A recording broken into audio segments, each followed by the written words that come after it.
Anybody know what a Jimmy Cagney love scene is? It's where Cagney lets the good guy live. And if that happens in this show, I'm gonna do a lot more than ask for my money back. Let's kill this mother. Go. Hello, listening people. Hello. Hello, Bartek. How are you doing? Good, Ryan. How are you doing? I am doing okay. I'm actually, very excited. I'm very, very happy. I'm grinning as I'm speaking about this because we're doing our podcast. But this isn't just any old film discussion podcast. We're talking a Paul Giamatti film, and that means it's a special occasion. We only take Paul out of the cabinet. we only dust him off once in a blue moon. We savor Paul Giamatti now. Anyone listening to this, do not acknowledge the Truman Show episode. Do not. Well, that was a special occasion as well, yeah. though. Like we really went in on the Giamatti factor. If he was a Pokemon, what Pokemon would Giamatti be? Paul. No. What Pokemon would he be? Would he be Geodude? For some reason, I was thinking Graveler, actually. So we were both on the rock type for some reason. You know why? It's the Gia in Giamatti. Even though, in all honesty, he would be fucking Snorlax, and we all know that to be the truth. I don't know. He's a very big and lumberous and sleepy guy. No, the closed eyes, I just don't see it. It's him when he's fully stood up. Because isn't that the thing in the Pokemon games where it's his sprite is him slowly getting up? That's what it's. Yeah, I've seen that image. That's the mythos. Yeah. But Ryan, specifically, we should be saying that even though this is like the 307th episode, when we did our 300th episode, we said that, because of lockdowns, we're not doing the traditional, 100 milestone celebration. We're going to save that for, the future when we can get a special someone on and a special type of film. Obviously, we've got the Paul Giamatti film. Yeah. And we've got the special someone who we'll introduce soon. So this is our sort of official milestone celebration 300th episode. 300th Redux edition. Yes. Where it's the better edition of Apocalypse Now. And so... because you know that, right? Apocalypse Now Redux is the appreciated version of Apocalypse Now. I've seen the film, but I think I watched Redux. Yeah. Well, I don't know the difference. But I do know that we have a guest on, a special guest. What did we have a few names for this guest. Is it Wet Wild Will? Wet Wild Will's the one that we go with. I don't even fully remember the context of why we came up with that, but... It was Mystery Box and we wanted alliteration. Our good friend Billy Bob is here. Billy Bob Wet Wild Will is in the room. We haven't seen him in a while. We've specially saved aside a Paul Giamatti classic film, Shoot 'em Up, for Will to come on and talk to us about. Hello, Wet Wild Billy Bob Will. Hey.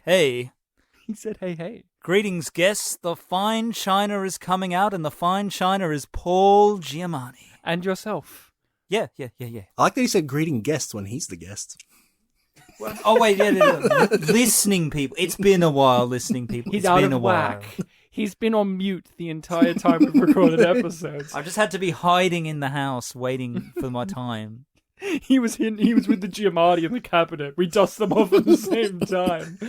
So we are doing the film Shoot 'em Up, which was from 2007, wasn't it? Yep. I believe. Yep. Yes. This came out in an interesting time in all of the actors involved's career, in which it was straight after or just quite after an important moment in each one of their film careers. Paul Giamatti, Cinderella Man. He was doing Cinderella Man, then he did this, and then he did The Nanny Diaries, which we've often talked about how one day we'll do The Nanny Diaries on this show, in which he plays a creep called Mr. X, which sounds like Mr. Sex, which I'm super keen, but we're not doing The Nanny Diaries, we're doing Shoot 'em Up with lead actor, Children of Men himself, Clive Owen, who, whatever happened to Clive Owen? Did Gerard Butler just take his spot? Because it seems like those two actors are those like British, UK, wherever they're from actors that fill a certain auburn-haired, grizzly-looking, accented man role. What happened to Clive Owen, Will? Gerard Butler ate him. He ate him? To get his power. He ate like the bone marrow to gain his power. It was a tribal ritual. It was a tribal ritual. Bartek, Clive Owen, where's he gone? I think maybe there's some other podcast out there that's like equivalent to us who have him in their closets. Maybe they've just... You think? Maybe they're just delaying on their 200th episode and he's just waiting. Should we have teamed up with them for this one in which we brought our Giamatti toy out and they brought their Warren toy out and they just mash them together like a Voltron machine and they become this ultimate movie called Shoot 'Em Up? Well, we'd win the fight because we're at 300. And Giamatti's a impressive figure. Should we have done 300 for the 300th episode? No, because Giamatti's not in it. Yeah, that's true. If We did confessions. if Giamatti was in 300, who would he be? I haven't seen the film. Obviously, he would be Xerxes, the evil bad guy with all of the piercings. With all his bling. With all of his bling, and who was played by in Meet the Spartans. He was played by Borat's friend in Borat. You know, the big fat guy. Azamat, yeah. Azamat.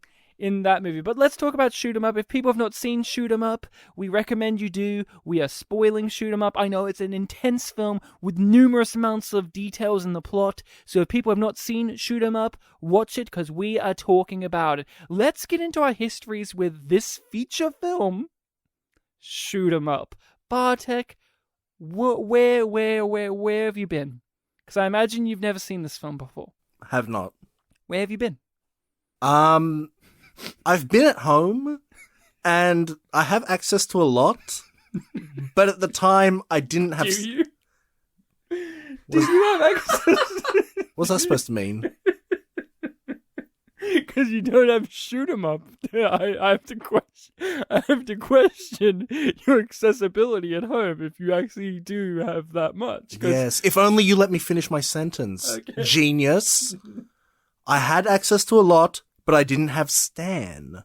The Australian streaming service Stan. Today, I have Stan, so I could watch Shoot 'Em Up. Did you get it today? No, I've had it for a little while. So you've had no excuse then? Well, we haven't picked it for the show. We haven't had the 300th episode. How long have you had Stan? I think since after our 200th, so obviously I was waiting. The first Okay, film I watched for it was She's the Man. I won't get angry, because that wastes precious chemicals to make myself smart. I'll talk about my history. Well, the chemical makes you dumb, but yeah. But if I don't have it, then I'm smart boy. There must be some counter chemicals. Yeah, it must be some counter chemicals. Here's what I'm going to say. My history with this film has been a complicated history. I actually owned this on DVD at one point. There was a friend of the podcast back in the day, went to his house, and he had in his lounge room stacks and stacks and stacks of DVDs. And he was just throwing them away. He had decided, I'm no longer a movie guy, I'm a video game guy. You know, those type of people who are like, I've changed my identity, so I get rid of all of the old things that tied me back to my own personality that I've displayed. And he said, do you want some DVDs? And he forced upon Shoot 'Em Up. And I looked at the cover, and I just went, what's this? I didn't even see Paul Giamatti on the cover. He was so small. Yeah, he's in the corner, right? He's in like the bottom corner, like a mouse. Yeah. And he doesn't look like the villain. He looks like the nerdy guy. Yeah, I thought he was like a sidekick. I thought he was like the tech guy.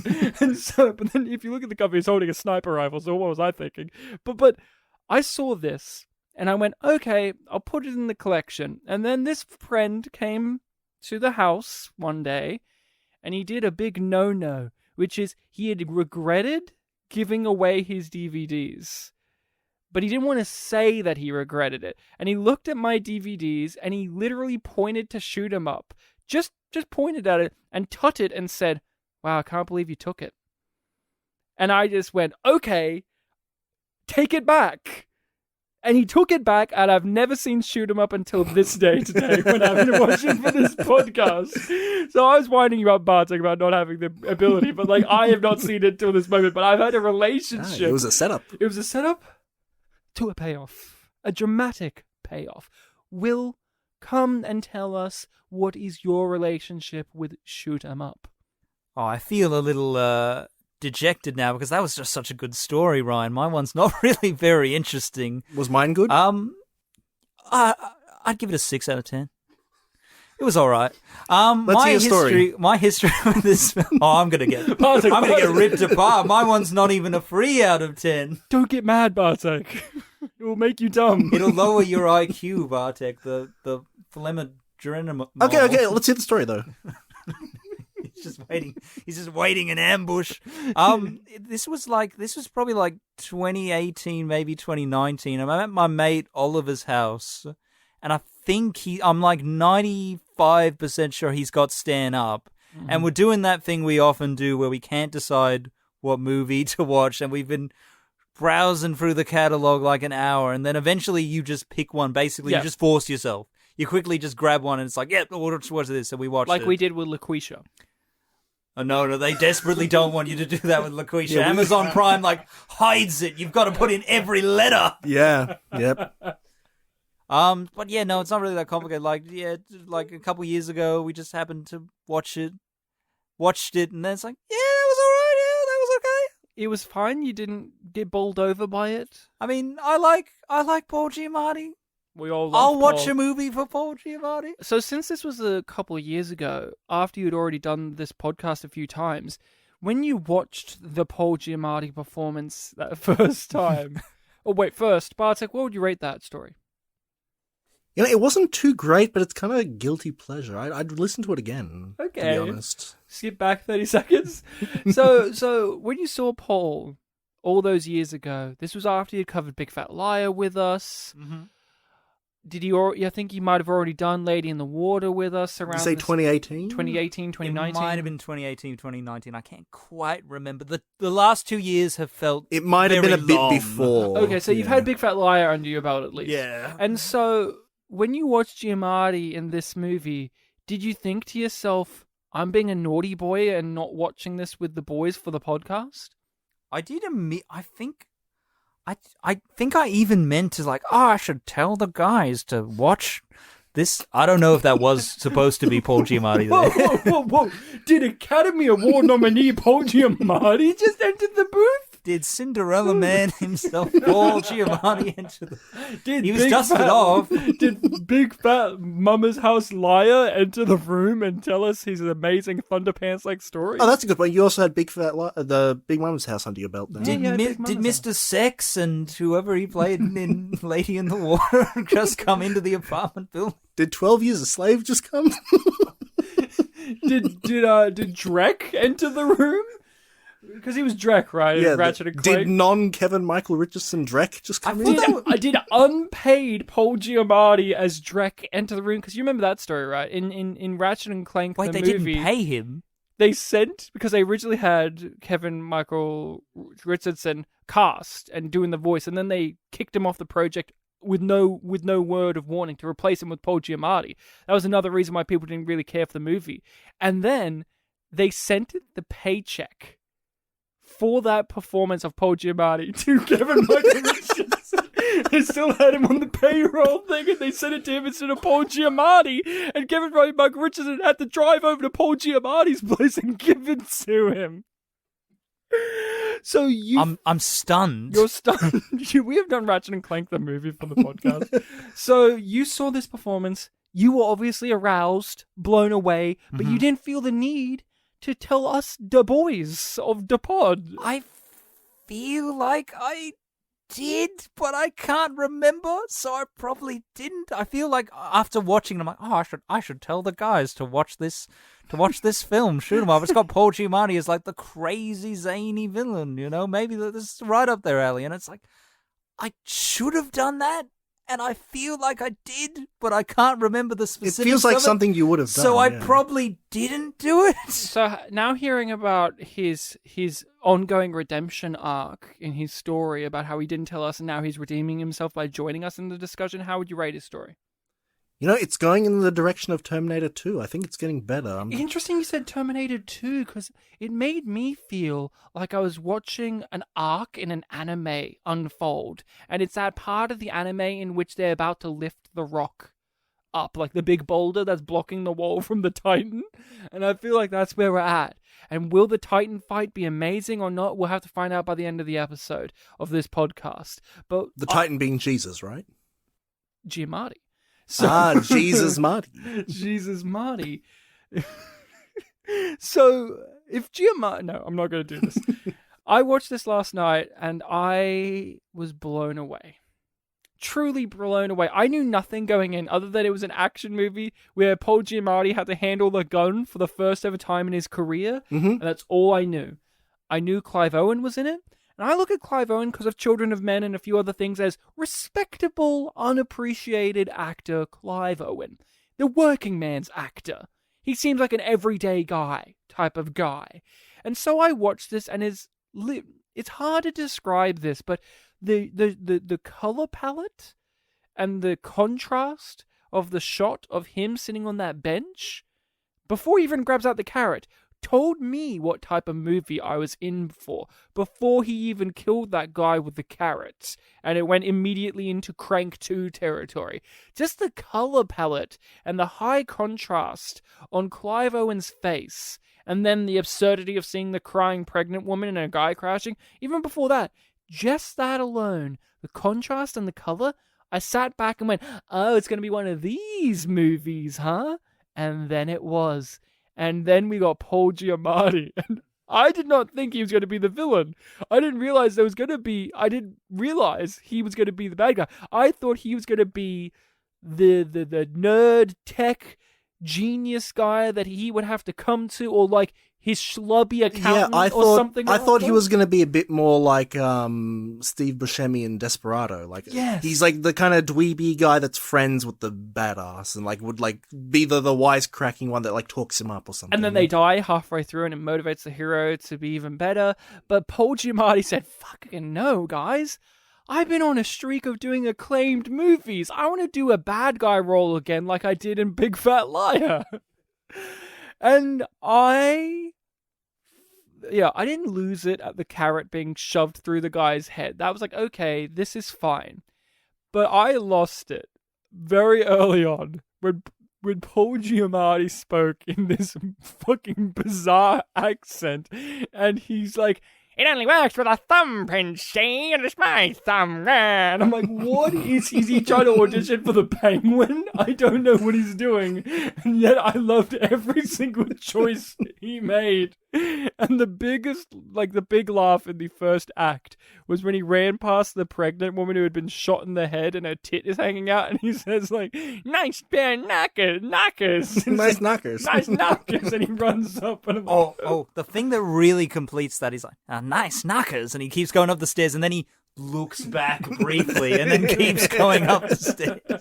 That's the bit where it's like, yes, Paul, you fucking nailed it. Perfect. Academy Award nominee, Paul Giamatti. It's your moment, son. I loved it. As soon as Paul entered the movie, and I kept saying throughout the movie, we've got more Paul. We need more Paul action. I would have to say, and this is a bold claim, and Bartek, you'll tell me in a moment your history, like what you thought of this movie, but I hope you could answer this first. Is this the greatest Paul Giamatti performance we've seen on the podcast since Marty Wolf? I would say so, yes. Is it better than Marty Wolf? That's a difficult one to answer, because both of them those are like the two iconic villain roles, like Yeah. that we've had with him, because two of them have been heroic. No, don't put that nuance into it, Bartek. Just leave it as like, those are the two iconic villain roles. That's actually true. Yeah, because two of them have been, heroic. Truman Show, he was like a schlubby nerd. Yeah, but he was like associated with the villain. But he was a good guy. And he was a good guy. With Marty Wolf, he was like the kids movie villain who's like very over the top. And in this one, he's the R-rated, high-impact violence villain. Is this Marty Wolf after Big Fat Liar and he entered a life of crime? He was... I won't take the words from your mouth. Continue on with your Paul Giamatti journey and what you thought of this film. Well, look, there is that whole notion that, like, oh, the villains are always more interesting than the heroes. This is villainous Paul Giamatti. We haven't seen this since episode 1 of the podcast, so it was quite a trip. I wanted to cry when he died because I thought you can't...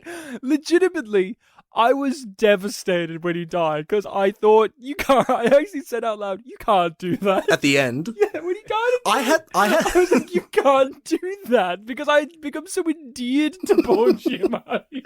At that... Not the character, to Paul Giamatti fucking having a blast. And when he died, I thought... Yeah, we haven't seen... Yeah, we Paul haven't seen him Giamatti's- die. No, we haven't seen him die. That's true.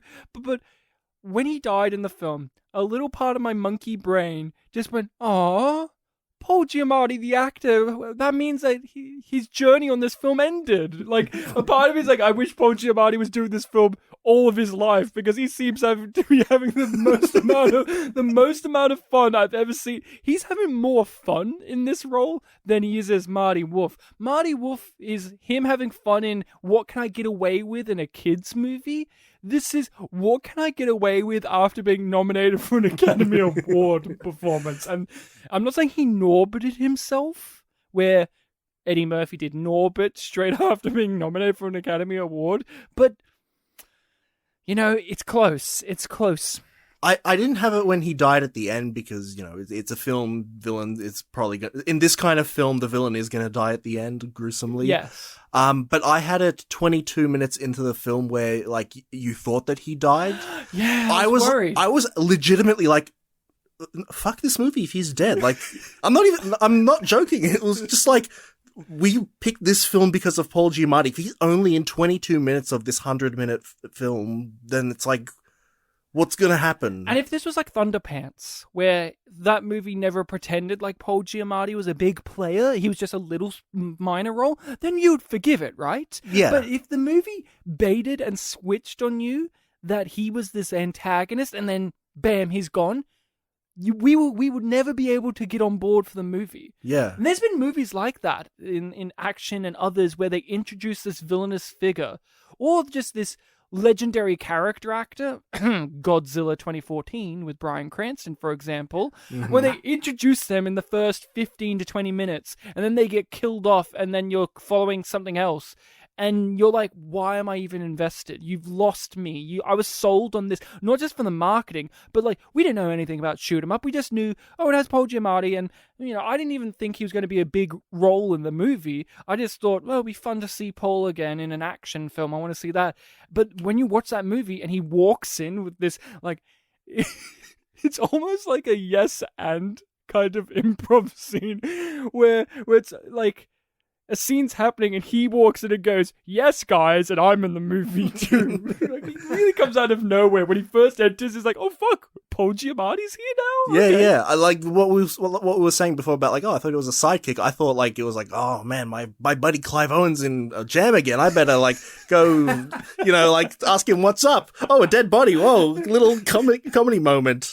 And then he's just like, "Who the fuck are you? I've got a thumb gun." And you're like, "Oh, he's antagonistic towards Clive Owen. I thought he was going to be his friend." I love that we both had that idea of like, no, he's not a villain. He's not the villain.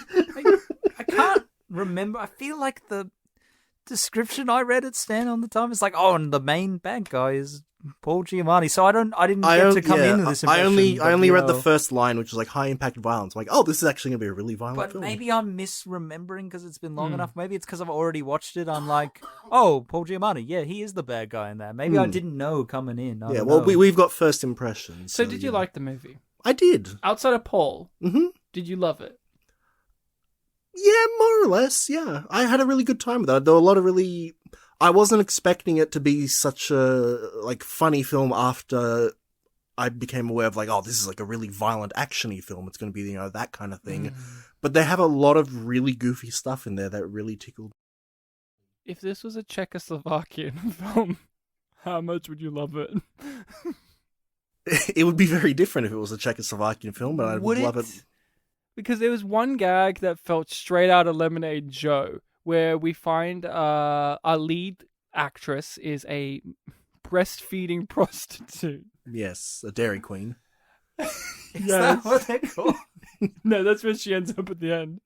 So she is in her bordello, her boudoir, and we were shown like a shot that gave that set up a gag, but I never even realized what they were showing us, which is when Paul Giamatti is in the one scene with her where he threatens her, he keeps shooting her bottles of milk that are all displayed there, and they're all like elaborate erotic bottles of milk, baby bottles of milk, and that cracked me the fuck up, and I'm like, this is something that Lemonade Joe would have in there as a gag.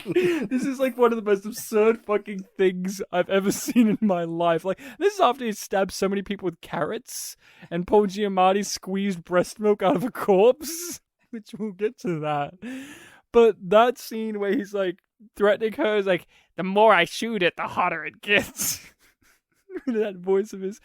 Will you rewatch this? What was your journey like revisiting this and coming in the context of you're coming in for this podcast, in which we all love to watch these movies with a positive outlook because it's podcast and we have fun together, but also Paul Giamatti's like an old friend to us at this point. It's like, it's great to see our old Paul again. How's he doing? What was it like coming back to Shoot 'Em Up?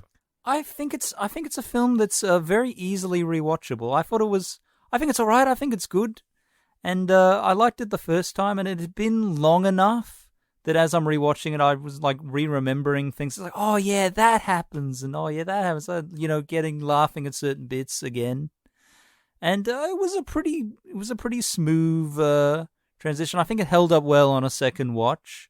I didn't watch it on Stan because I don't have that at the minute, and my laptop doesn't have like the proper antivirus on it at the minute. So I'm like, I won't do the put locker, and so I like gave YouTube like $5 and they let you watch it for like 48 hours. And I'm like, yeah, that worked well.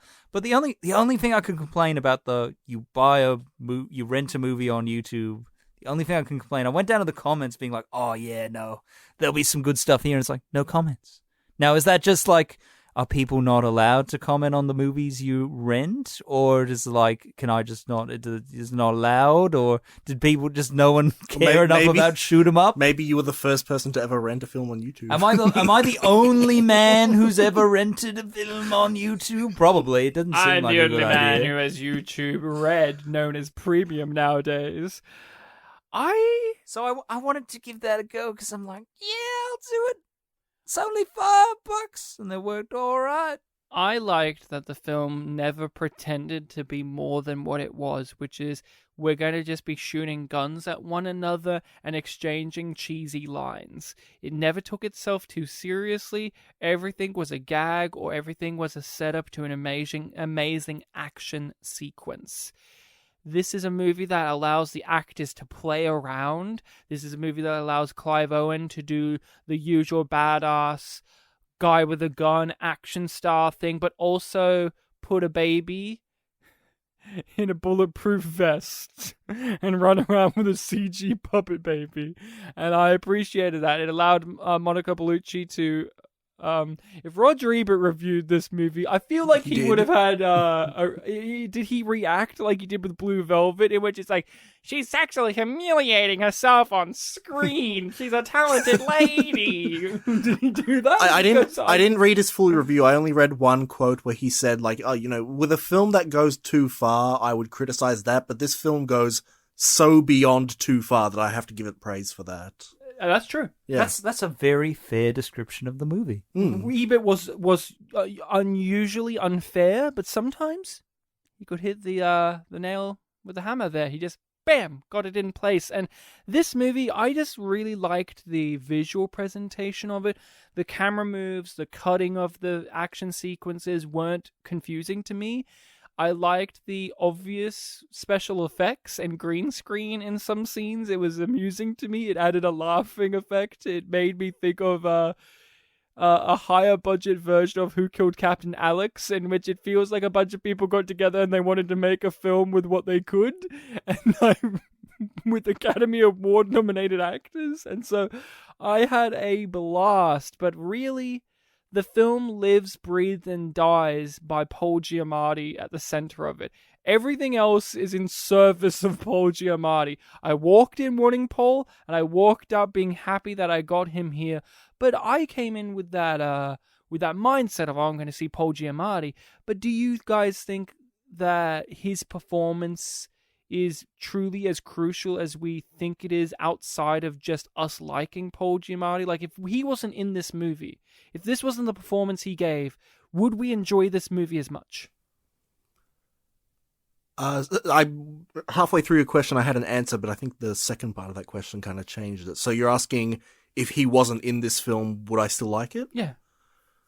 I certainly wouldn't like it as much, because the answer that I came up with initially was like, how crucial is he to this film? Because there does come a lot of points where there's a whole conspiracy behind the conflict in this film, because at first it just seems like, oh, Paul Giamatti and a couple of other people that work for him want to kill this pregnant woman, and when they do that, they want to kill the baby who's just been born. And when you just have that plot, it's very simple, but doesn't make sense, but it's simple. And the more you learn, there's eventually, a scene where the main character is away from all the action on a plane talking to a senator, so, it gets very complicated.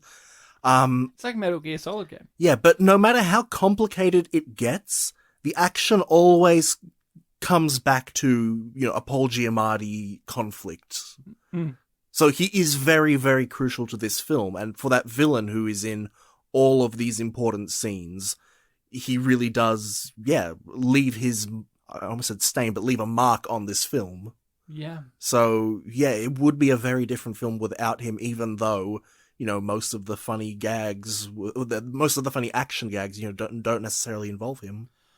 What do you think, Will? What do you think about the Giamatti factor here? I definitely think it is one of the main factors in why the movie is as good as it is. Like, I think the other elements, if they were still the same, absent Paul Giamatti in this alternate timeline, I would still enjoy it, but I definitely wouldn't enjoy it as much to just rip off what Bartek said there, because it's true. It's true. But to go to the other part of the question, is like, well, do you think Paul Giamatti's performance is really crucial to this movie, or is it just something that appeals a lot to us? I feel like I can't quite remove myself from my own brain enough to answer that question, because it's Paul Giamatti playing like a wacky action movie villain with a crazy accent and a bunch of gags. So it's like, and he's doing a weird voice, and it's like, well, this is like one of the things that like I want from a movie like this. So it's like, I can't separate like, well, yeah, I think it's crucial, but is it like objectively crucial? I'm not. I don't know if I can answer that. I don't think I can. Yeah, I agree. I echo the sentiments of you guys. One of the things I kept thinking about is, I know, Bartek, you're not as familiar with these movies, but the John Wick films. And the John Wick films, it made me think of those films, but in a lower budget, schlockier John Wick type movie, where the guy, you don't really need to know his backstory all that much, other than he's a badass and he displays his violence, and the bad guys are like, this guy, is he good or we shit? That type of deal. And you get this feeling like there's a more complicated world happening in the crime sphere outside of the story or surrounding the story. But what John Wick lacks, John Wick is better in terms of visual presentation and it's just general action, but what it lacks, all three of the films currently available, all of them lack an amazing villain performance like we get in this film.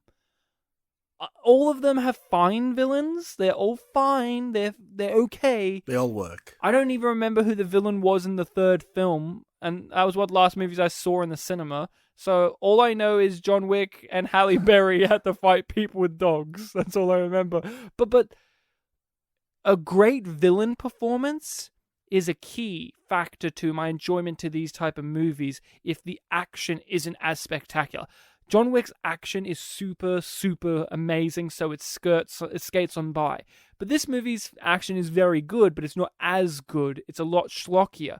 So if I didn't have an amazing villain performance at the center of it, my enjoyment factor would be less, and Paul Giamatti's the guy.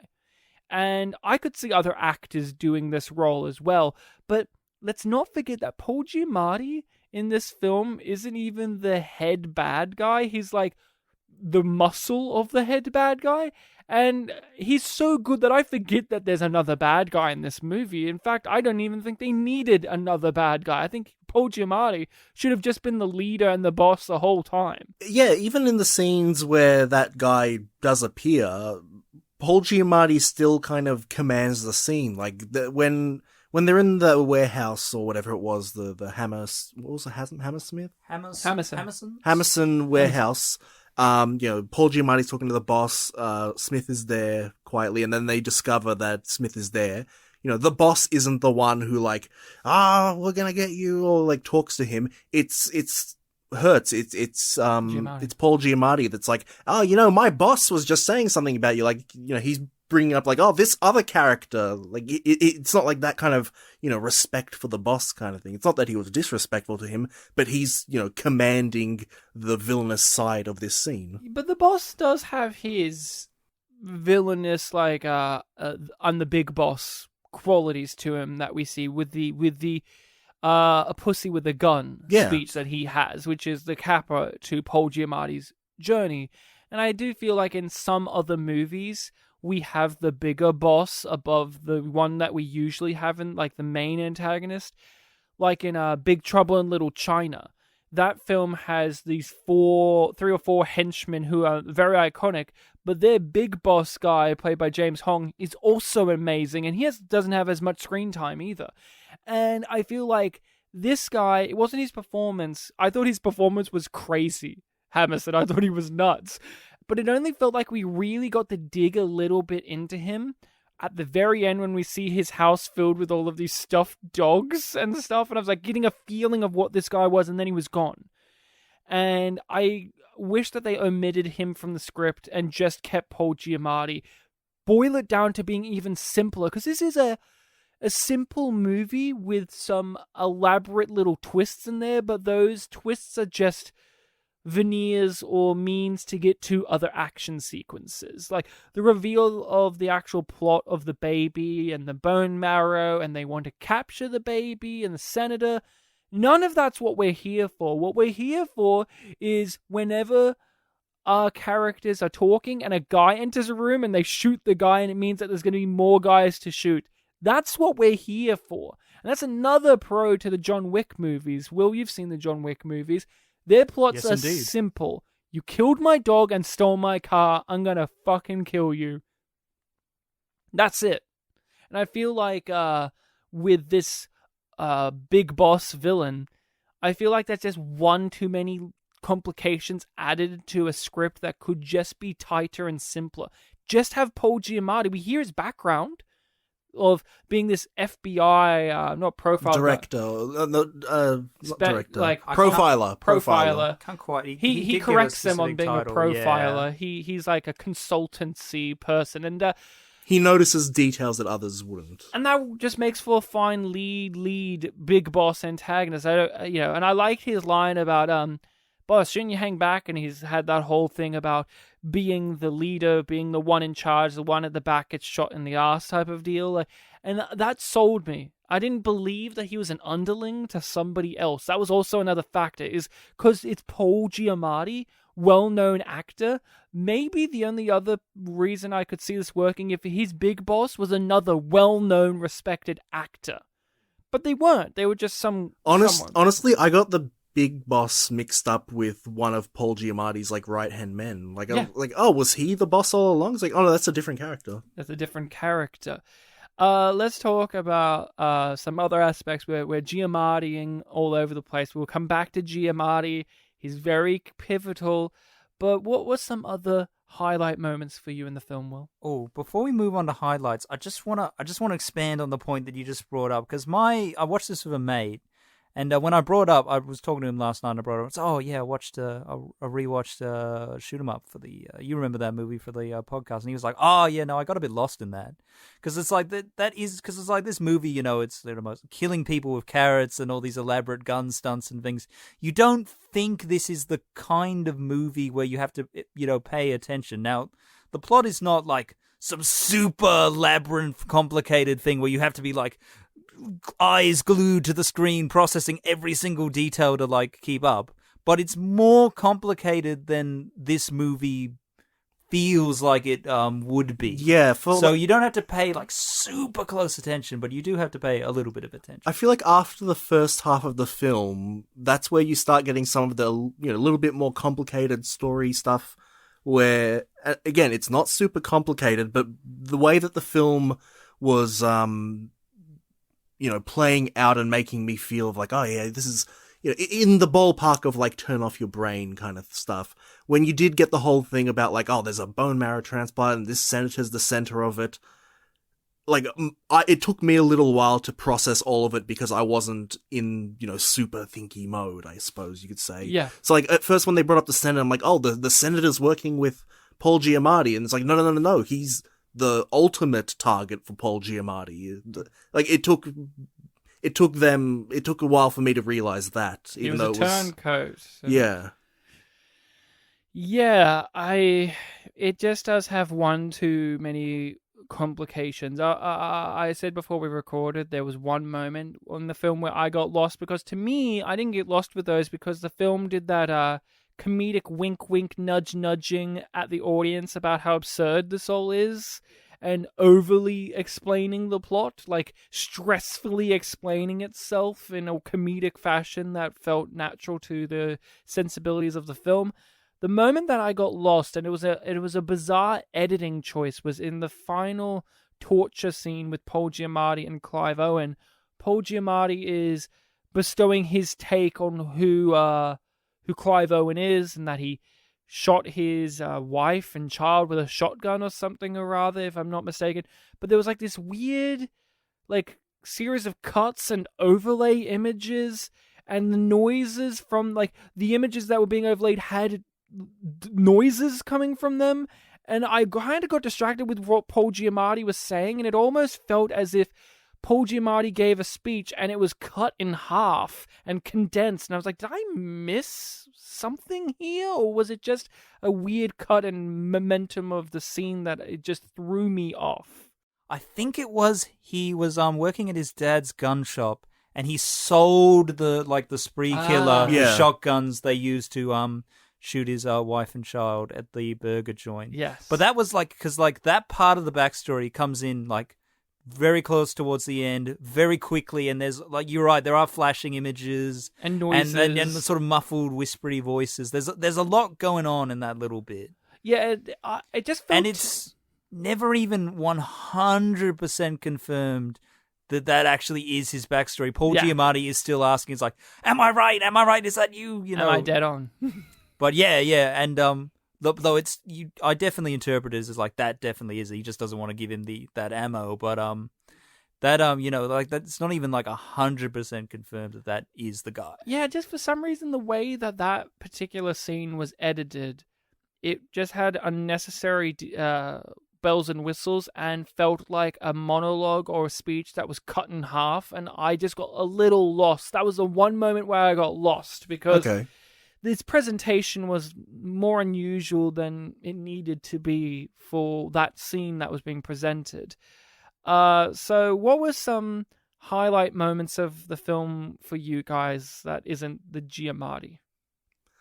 I did like the motif of the carrot. Did you get that he was Bugs Bunny and that Giamatti was over fun? The use of the word doc did very much give that impression for sure. Because at first, you know, this film's got a very gritty look, a lot of dark colors, and this orange, you know, stick that you see this whole time just really sticks out. Not to use the word twice. Stick. And at first there is just this funny thing of like, oh, this serious, grim guy, and he's always eating a carrot. He's always got that distinct crunch.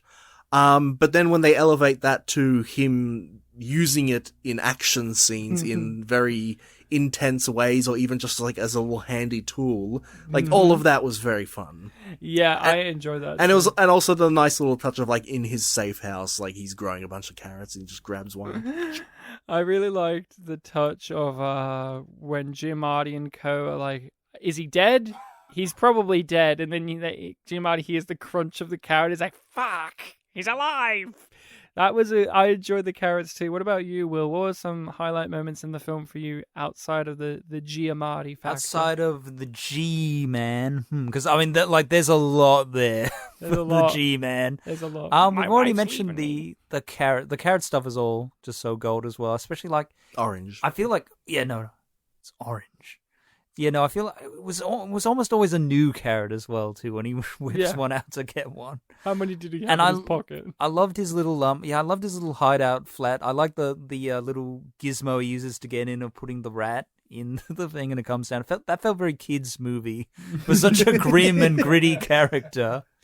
And I also love I think the moment in the movie where he gets the most mad and loses the most composure is when he's driving and that guy's being a dickhead on the road. It's whenever he has pet peeves. Like, that annoys him much more than, like, the depravity of the villains or anything. He's able to maintain He gets stuff, pissed off and angry a lot in this movie. Lots of things upset him, and he lets us know what upsets him.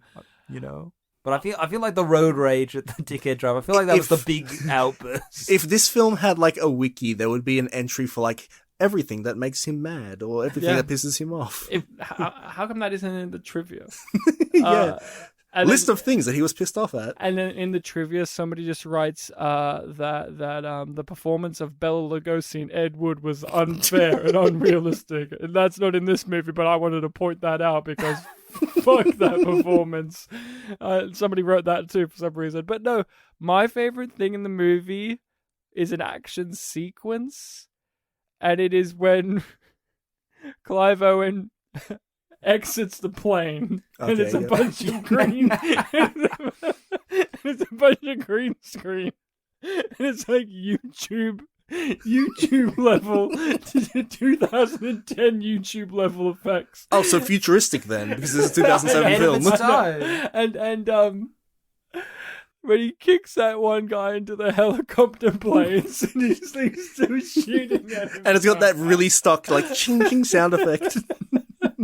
Yeah, I think I noticed early on that like they're running through the roof, you know, with the neon sign that spells out "fuck you," and then Paul Giamatti spells out "fuck you" too. I didn't find the spelling out of "fuck you" funny. I'm like, that didn't get a reaction from you. But then when Paul Giamatti does "fuck you" too, that's like I love that it like built up to like a funnier joke. But yeah, no, I'm pretty sure one of like the little ricochet noises of like the bullets hitting the thing. I swear it's like, was that in Left 4 Dead, that bullet ricochet noise? That's one of those classic bullet ricochets. Another bit that got me laughing was early on when she's giving birth to the baby and he's shooting all the bad guys and we see the shells landing on her big belly bouncing off. And that was just a visual that made me laugh. Yeah, same, the bullet shells. That made me laugh a lot. I had a good chuckle. A line delivery that I really liked was in the park scene when he leaves the baby on the merry-go-round or whatever you call it, and the woman who sees the baby. Oh yeah, no, that was great. It's like, look, somebody, man, baby, or something like that. A baby! And then she gets shot. She just said a very appropriate line, but delivered it kind of like an woodenly. alien. Yeah. Another moment I liked, and it was escalated to being a favorite moment due to trivia, is when, you know... Another woman, when Clive Owen says, I'm going to form a distraction, and he sees a woman spanking her kid, and then he proceeds to spank her in front of everyone. And then the trivia pointed out that actress, they didn't even name her, was very excited to be spanked by Clive Owen on film. That was a specified thing. And it's like, why is this in the trivia? How did they get this information? Yeah, that's what I was wondering. Like, well, what's the source? She wrote the trivia. That's the thing. People can add whatever they want on IMDb trivia for the most part, and if no one flags it, then this could just be a lot. Like, realistically, how did they get that information? Unless Clive Owen said it. I really wish it was phrased as like, I was really excited to be spanked by him. It's like, oh, well, there you go. She's revealed herself. But it's in quotation marks and it says like P. Giamatti, and you're like, wait a moment, what? Like, you know what it is? It was the kid that wrote that. Yeah. If your maid had let you keep the DVD, maybe it's on the DVD commentary. Oh, that would be true and amazing. Let's find out. Oh, I don't have the DVD. My friend took it again because he was very upset that I took it in the first place. I had another big moment of joy, which was, it does involve Giamatti, so this is cheating a little. When Giamatti runs over the baby, or what he thinks is the baby. Oh, yeah. No, and then a little baby yes. animatronic head that they've used earlier in the movie as just a prop to make us think it's a baby. When Giamatti sees that freaky looking baby thing screaming, his just general confusion at that of series of events was one of the most bewildering things I've ever seen in my life, and it made me smile, and it made Clive Owen in the scene smile as he ran away. Also, as people know from our previous discussion, in which I cheered at the fact that a dwarf got run over with a car, this movie promised and visually showed what looked like a baby being run over with a car, and I love that too. That made a big chuckle out of me. I don't know, maybe it's just small things getting hit with cars and comedic films that make me really laugh. Yeah, I didn't get my trademark love of a dog getting killed, though. No dogs. He likes dogs. Fucker likes dogs. And it'll set up so that the dog likes him in the end. And then hey, just like John Wick. But hey, they had a cat lover in this movie. They did, yeah. So you were happy. I could tell he loved cats because his mug said so. And he had a little cat thing. Mm-hmm. Just... And he went, when he drank. I like how Clive Owen didn't have to say. Yeah, same. He just displayed it, and I was happy with that. It was like a good break of the formula. It's an iconic, I think, moment of, mime comedy that they should show you in, like, middle school drama. Like, here's Mr. Bean, here's Three Stooges. Here's Clive Owen. Here's Clive Owen. Yeah, Marcel Marceau, Rowan Atkinson, Clive Owen. In Shoot 'em Up. Just Clive Owen. They even watch Children of Men and nod their head along going, yes, brilliant. This amazing comedic genius, Clive Owen. A comedy genius of his generation. Move the fuck over, Seth Rogen. Clive Owen's in the room and he's giving us those singers. I love in the bit where the Robo Baby gets run over and Paul Giamatti realizes, I love how indignant and offended he is by it after everything that's happened in the movie. He's like, oh, that's sick. How could you do this to me? There were several scenes that felt like a 1930s comedy where the scene goes on just a little too long, so the actors have to keep saying the same phrase over and over again till it cuts. And Paul Giamatti, I swear, there's so many scenes where he's just going, that sick guy, he thinks he's the best. Ooh, fuck me sideways. Fuck me sideways. Are we shit or is he just great? And shit like that. Or, lucky I'm wearing a bulletproof vest. That's right, I have a vest on, which he didn't have at the end. I was a little disappointed with that at the end. He gets shot a million times and he wasn't wearing a vest there. Yet the film has displayed he's always wearing a vest. It was one of those things. That's a really good point, Ryan. Especially because it's like those like 5 shots he takes to the chest. We're all in the bulletproof area. That's not what actually kills him in the end anyway, so it's like they could have still had him wearing the vest then, and then you could, instead of doing like a gory shot of his gut being shut out, I don't know, you could do his head. No, I like seeing his heartbeat. That is good too, but then the bulletproof vest might run through that. Maybe he takes it off after he gets the 5 or so in there, and then he's taken off so you can get like the final gut shot. With the whole thing of this being like an action film but also having Paul Giamatti in it, it's really nice that we had like him kind of playing against type, but also doing what you bring Paul Giamatti in for. Mm-hmm. It's really cool. I like that. Yeah, because I jokingly said to you last episode, Paul Giamatti in an action movie, I want to hear the phone call of that conversation, right? But you're completely 100% correct. Like Roger Ebert hammering the nail on the head there, because he does give you everything you want, but he's doing something that we've never seen him do before. Seeing Paul Giamatti with a gun, running around, being the badass, imposing motherfucker villain, I hadn't seen that, and especially if I was seeing this at the time, that would be a new thing. This guy was just in Cinderella Man and Sideways, and now he's going to do the Nanny Diaries. He's like a sweetheart, or like or John Adams, like he's a man with gravitas. But to see him bring all of that zany, wacky energy we love him for, but also do this.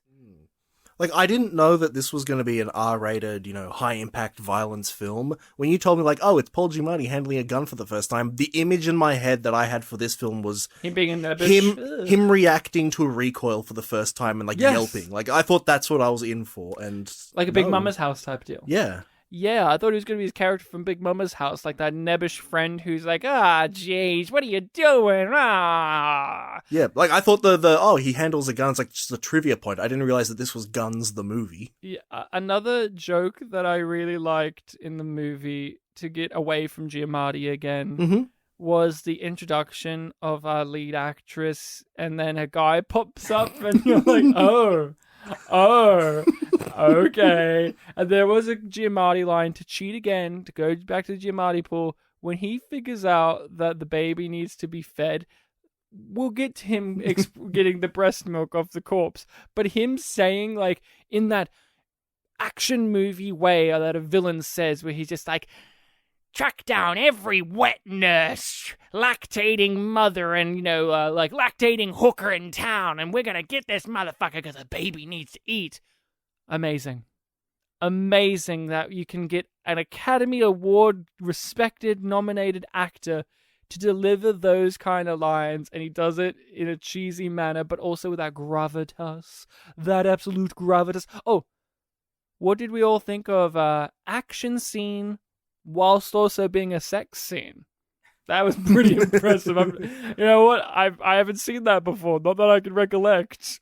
Yeah, usually the action interrupts the sex, like even in Desperado. Not this time. Well, not really, but yeah. Not this time. Not this time. She's still got to come. I was reading online that apparently a lot of people have seen that scene and enjoy it without realizing what film it's from, which that's interesting that we're kind of on the opposite end now. Because I'd never seen it before. No, I hadn't either. Usually I would complain, because in the movie, I still kind of do complain.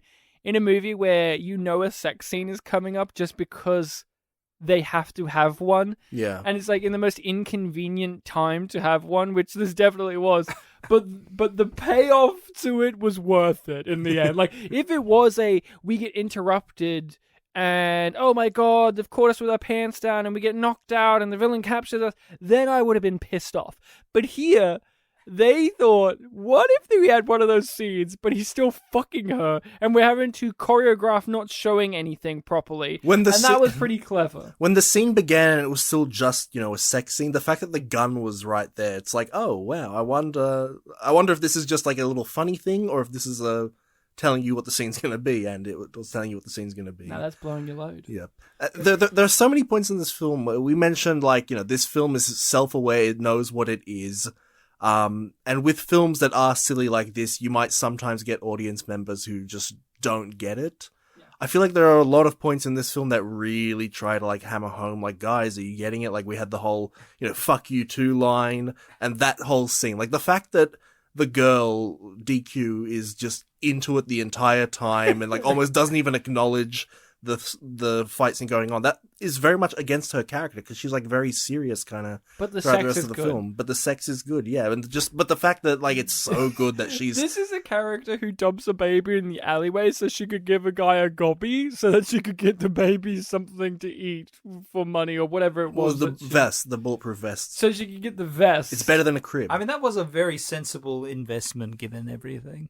Yeah, I'm not sure if the methodology might have been a bit flawed there, but it's like that was a good investment. It worked. But yeah, like, she's this sensible character, but also she'll do shit like that, which I found amazing. I also love the ending of the movie with the crackheads, and they, like, do a dramatic zoom in on their toenails and shit, and, like, their earring, and you're like, oh, he's gonna shoot these things, isn't he? And he does. Yeah, I love that he adjusts the angle of the guy's arm to get the other guy around the corner. That was another. That was clever. That was another pet peeve moment where it's like, oh, he didn't need to say anything. It's like, the camera's doing all the work for you. It's like, oh, they got this fucking earring, this fucking toenails not clipped, whatever the other guy had. Yeah.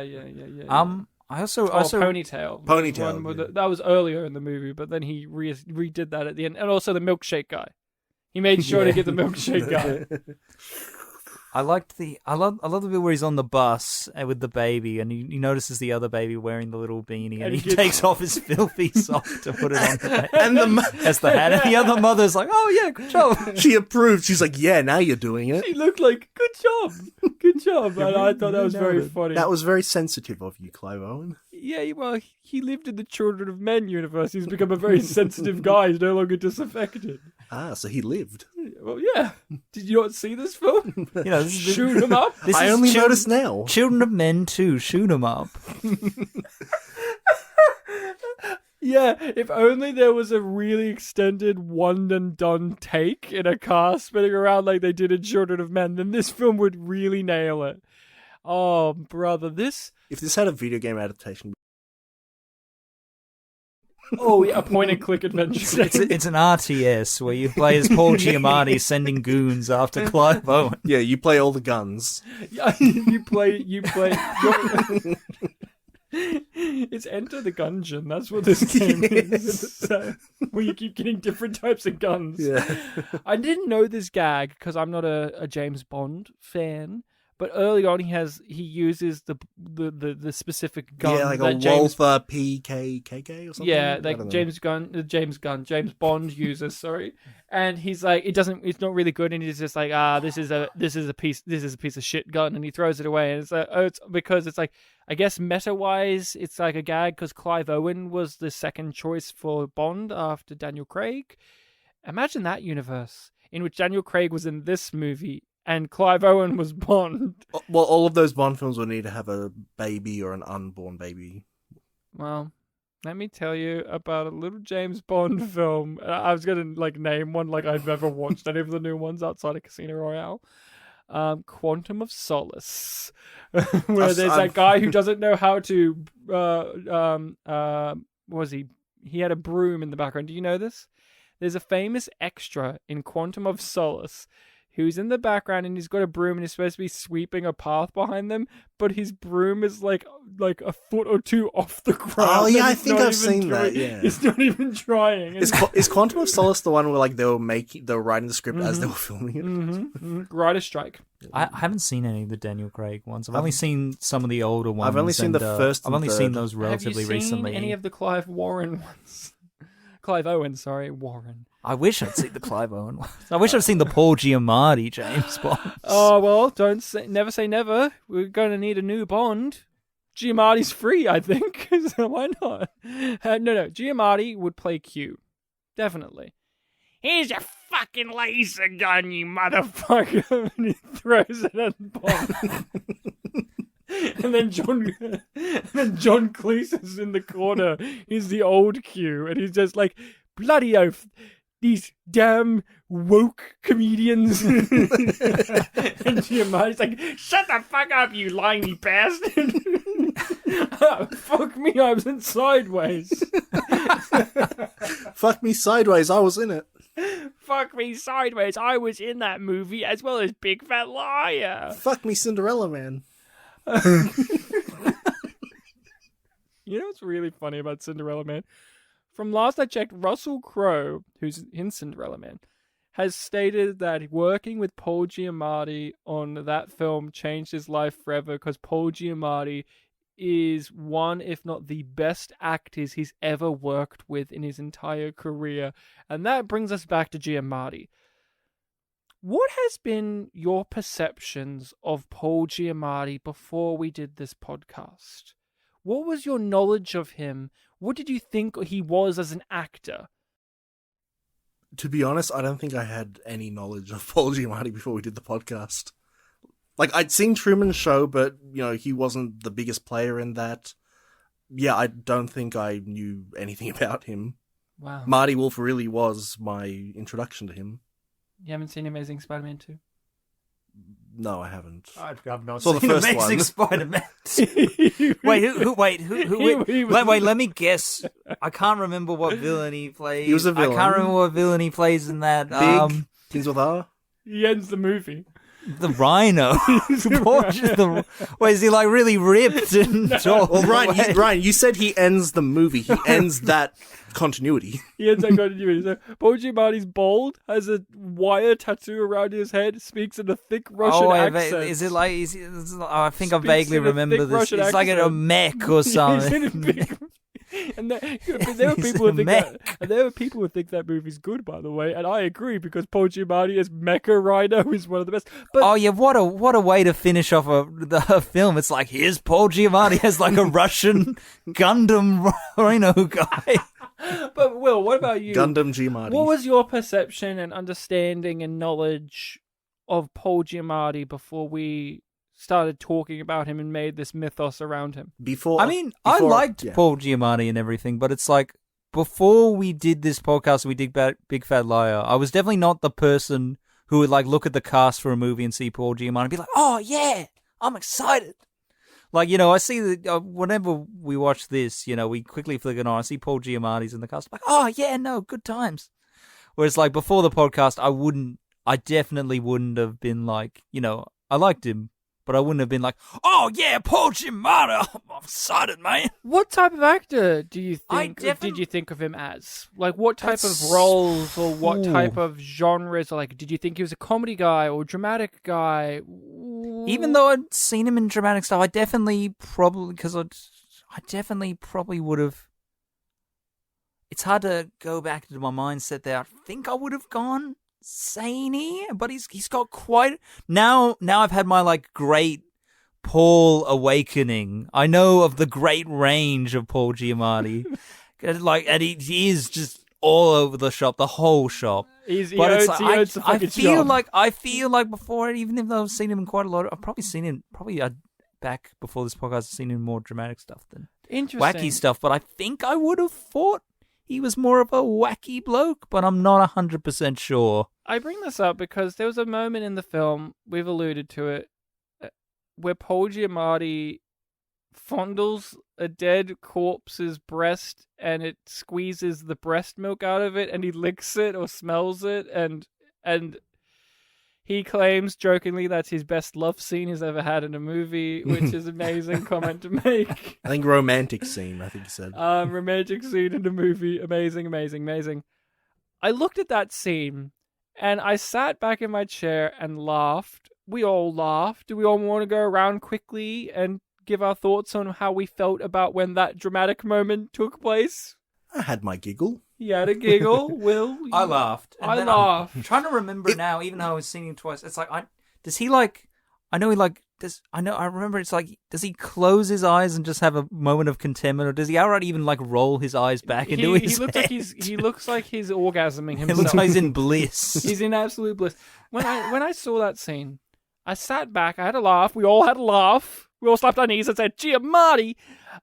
And I sat back and I went, I always, even to this day, after we've done these episodes, always have said those were outliers of Paul Giamatti's career. And Paul Giamatti is a serious, dramatic, prestigious actor, a respected actor, somebody who you look at and go, Paul Giamatti?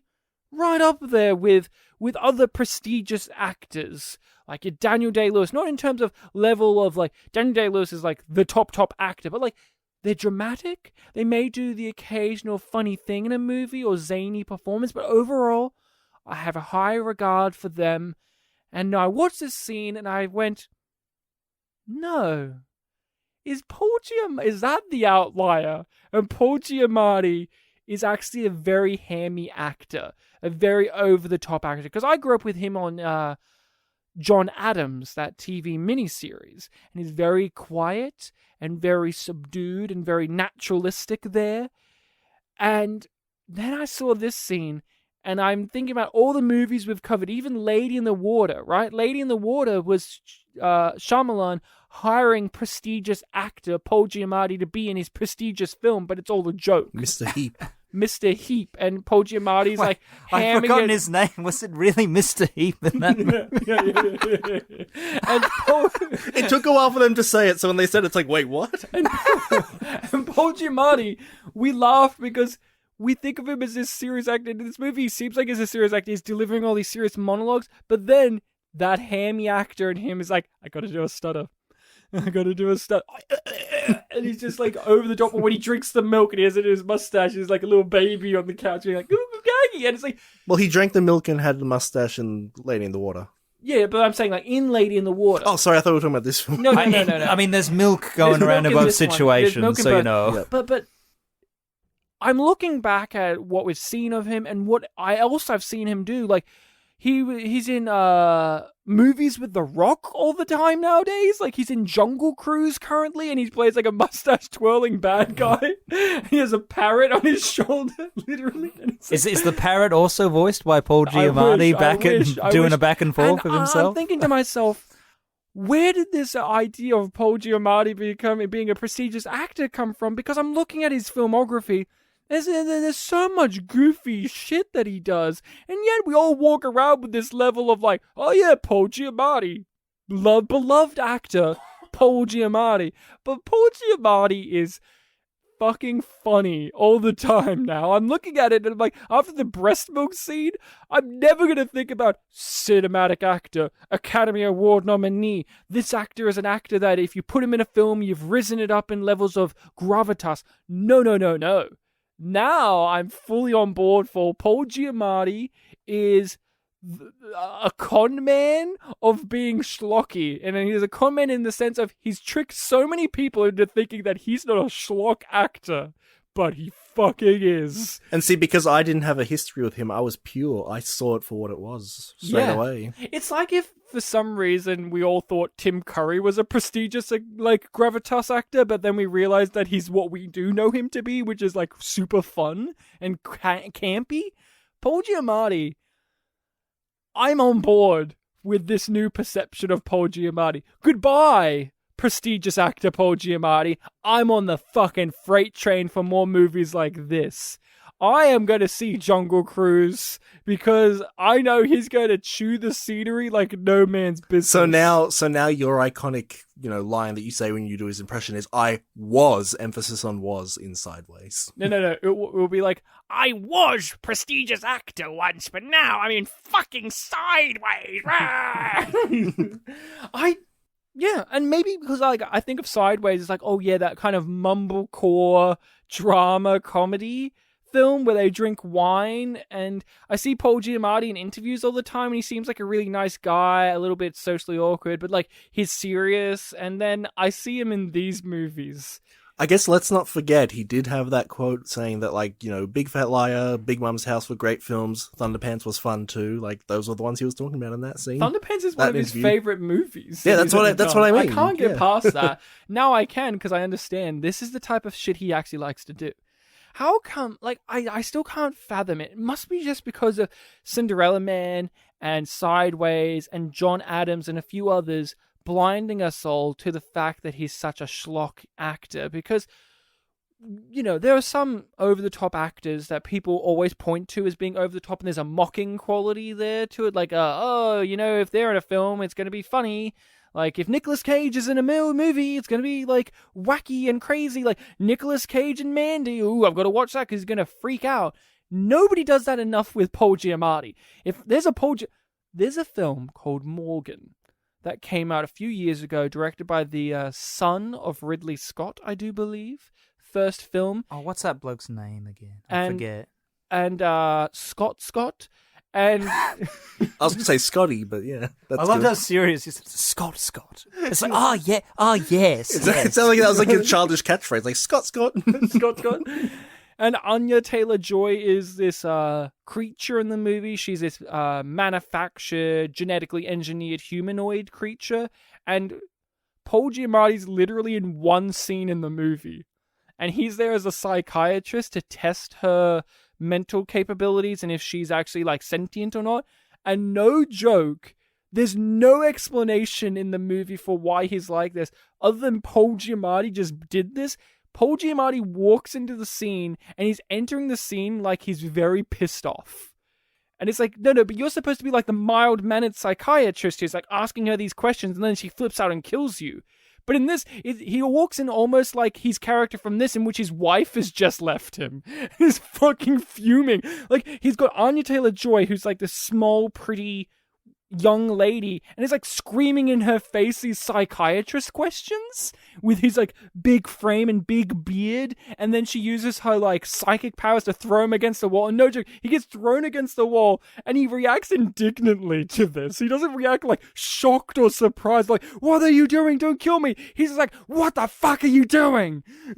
Like, I wonder if Paul Giamatti is that actor where nobody tells him no anymore, and we all just like it because we still think of him in our brain as like respected actor Paul Giamatti, and not schlock Nicolas Cage type actor. Because Nicolas Cage was. Yeah, that's also not really fair to Nicolas Cage. Nicolas Cage, he's not always like crazy wacky Face Off kind of stuff. I love Face Off too. Yeah, but it's like, I fucking love that movie. But we all do. But it's like, it's like, and to go to Paul Giamatti, it's like, he can be both. He can be king of the cinema and king of the schlock. I mean, I think you know which one I prefer him to be. But he can be both. But how come people like Travolta and Nicolas Cage, who both started out as dramatic actors, I mean, Nicolas Cage is the one that's won a fucking Academy Award for acting, for fuck's sake, out of the three actors we're talking about. Paul Giamatti's never won an Academy Award. Nicolas Cage has. They all started out as these dramatic actors, or these actors that had a gravitas or respectability. And how come Travolta and Nicolas Cage don't get to ride on the coattails of those as much as Paul Giamatti do? Because all three of them choose wacky, over-the-top energy for their performances all the fucking time. How come they can't get away with it, but Giamatti can? I don't know. Yeah, Is it just because he's never been as big of a star as those two actors? Because Nicolas Cage and John Travolta were fucking stars. Paul Giamatti is an actor. He's never been a mega star. What do you think? I'm like really racking my brain because I'm like, there must be some kind of explanation, but I'm just getting nothing. What was the film? It doesn't, you're right, Ryan, it doesn't make sense. What was the film that really made Giamatti? Was it Sideways? Maybe Sideways or Cinderella Man. And so that's like mid-2000s? Early to mid-2000s. Maybe it's because Nicolas Cage and John Travolta had their, real made thing much earlier, and they had that history behind them. Maybe that's an element. Yeah, but now we're like 20 years or so since Giamatti, and then think about Travolta. 20 years later, he has to get Tarantino to bring his career back. I just don't know. I think it's just he hasn't had a role like Travolta did in Grease, or he's never had a role like Nicolas Cage did in Moonstruck, where it was like people really got enraptured. People really always like Paul Giamatti, but it's like you guys say, it's like either you don't know him but you kind of do, or you're like, oh yeah, Paul Giamatti, he's in the cast, like, it'll be a good time. But he's also the guy who do Rhino in a mecha suit, and you don't question it. You don't question, like, usually in movies like that, when a prestigious actor demeans themselves for the money, obvious, like, attaching themselves to the zeitgeist, like we see so many actors do. Like, Jeremy Irons is Alfred seems like an obvious casting choice, but then when you watch him in those movies, it's almost like he's embarrassing himself for money. But Giamatti, he gets to skate on by and do movies like this. I know I made a joke about like, oh, I saw him for what he was, that's my advantage, but to ask a question of someone who doesn't have my opinion of him or experience with him, history, obviously on this podcast we have impressions of him and like little stereotypes and stuff like that. But in general pop culture, are there things like that for Paul Giamatti? Because Nicolas Cage and John Travolta, there definitely are. Yeah. Like, you have, like, caricature impressions of them. Does pop culture in general have that for Paul Giamatti? He's nebbish. Because of Sideways. I think pop culture-wise, Paul Giamatti's thing is he's neurotic. And he has that screaming voice in which he isn't screaming. You know what I mean? We saw it in this movie where he talks like this, but he isn't breaking. That Barry, he has those qualities, the frantically neurotic guy, and I think that's what most people would think. Or John Adams, his performance as John Adams that really captured the pop culture for quite some time, and it is a pretty amazing performance. This very quiet, mild-mannered, infuriated man who's trying to figure out what to do with their life, whilst also forming a new country. That's the best I can give you, but no, he doesn't have... But at the same time, why doesn't he? Because we've watched him in all of these movies, and he's fucking crazy. But he doesn't have, I take his face off. Face off. You know, like... Oh, yeah, I feel like if John Travolta and Nicolas Cage did some of the things, had played the villain in this film...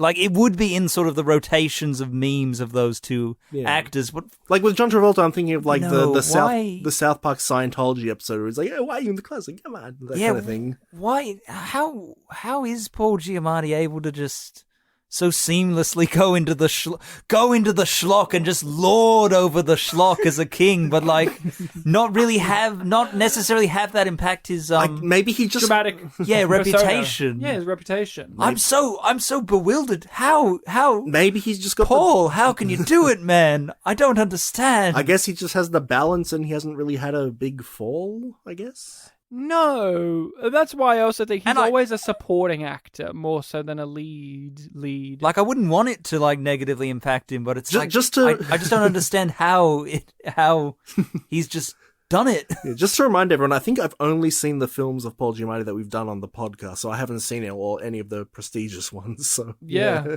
Well, we're gonna have to change that now. Next episode, Bartek's foreign film is going to be a Paul Giamatti Bollywood movie where he's in it.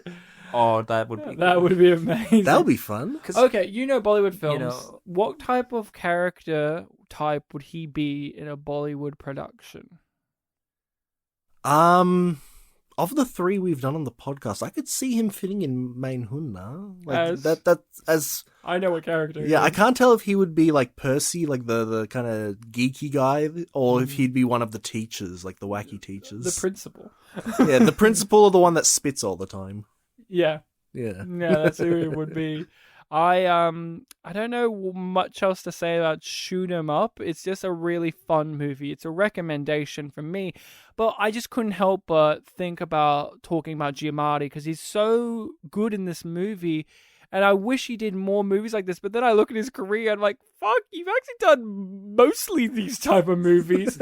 And it seems like I just always think of, I, along with many others, think of him as a far more dramatic actor than he is. Like, he's in Jungle Cruise right now. If I show you a picture of what he looks like in Jungle Cruise, you would laugh at just seeing his big beard and cheesy grin with a parrot on his shoulder and a three-piece suit on with a machine gun in one hand. Like, it's fucking absurd. When they cast Mario, Chris Pratt, Oh, the new Mario, yes. people I legitimately... thought that was a joke. I didn't think that was real. People legitimately said, why not Paul Giamatti? He would be a good voice for Mario. Why not? And I sat there on my chair, leaning back, going, that would be an amazing casting choice for the voice of Mario, getting Paul Giamatti to be like, he's Italian. He's Giamatti. I would assume he's Italian. Giamatti. And he would be like, hey guys, it's me, fucking Mario. And I mean, with my fucking brother, Luigi. Fucking me sideways. So now that we've seen Shoot 'Em Up, we have to add F words to the impression. I always did. I feel like I had a perception of Paul Giamatti as zany before this podcast, but it's like, was that true, or am I letting my current ideas infect the past? It's hard to gather because when you watch Shoot 'Em Up, it practically wipes away all his other roles to me, and it only this is all I think about, other than Marty Wolf, because there is some overlap with Marty Wolf, because he has that, out of all of our actors, they all know what they're in, but he knows the most. And that's what we loved about him in Big Fat Liar. He knew what kind of project he was in, and really relished being in it. Like, he never looks down on them. Like, the best Giamatti material is when he recognizes how silly it is and doesn't look down upon it, but embraces it. And he but with that cynical edge he has. Like, we love that about Marty Wolf, where he was like putting in these really adult things in his performance. Hey, Ricky Retardo! Or just like, I'll never forget in Big Fat Liar, a visual gag is that his safe that he has is a bunch of like chopped up images that make up his face, and it's one of those small details that's not so obvious, but once you look at it, you go, I forget the word for that. Yeah, it's like the Truman Show poster, but like, of his face, like but of Giamatti's face. Do we call that a mosaic? A mosaic, I guess, is. I know mosaic's for like censorship, but like when you make an image out of it, like is that also a mosaic? Yeah, I guess so. Yeah, because mosaics are made up of a bunch of little things, but probably something hyper specific. A macro collage. Do you know, listening people? Tell us in the comments below. The comments Giamatti, below. I know you're listening. I'm fucking listening, Ryan, and what you're saying is true, you motherfucker. Paul, tell me how you do it. I don't understand now. I hadn't thought about it till Ryan brought it up, but it's driving me crazy. Giamatti really loves having white hair in movies, because in the last 5 years, he was in 2 films, now 3, because there's a sequel to one of these films, in which he plays an angry LA music producer with white hair. He was that in the what do they call Straight Outta Compton movie, where he played the agent, and he was that in the rock movie San Andreas, where he had like white blonde hair, and he was like an angry producer man, and I'm like, and there's coming a sequel to that, and I'm like, Giamatti. He has a type. And I'm noticing it, Giamatti. I'm fucking noticing it. He's in this TV show right now. This is one of my last pieces of Giamatti trivia. He's in a TV show right now. I think it's called Billions. I can't remember the exact title. And he was on the Colbert late night show.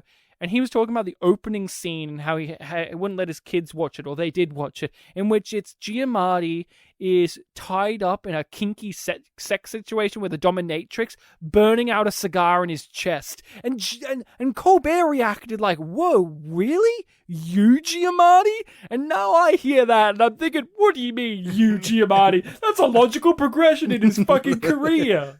I mean, that's a step back from feeling up corpses. Stephen Colbert, that's quite a bit less extreme. I was going to say, have you seen Shoot 'Em Up? Have you seen Shoot 'Em Up? This is just this is a Saturday afternoon for him. Put down the Emmys and watch Shoot 'Em Up. Yeah, put down the Emmys, watch Shoot 'Em Up, and bring him back on and interview him about that fucking film.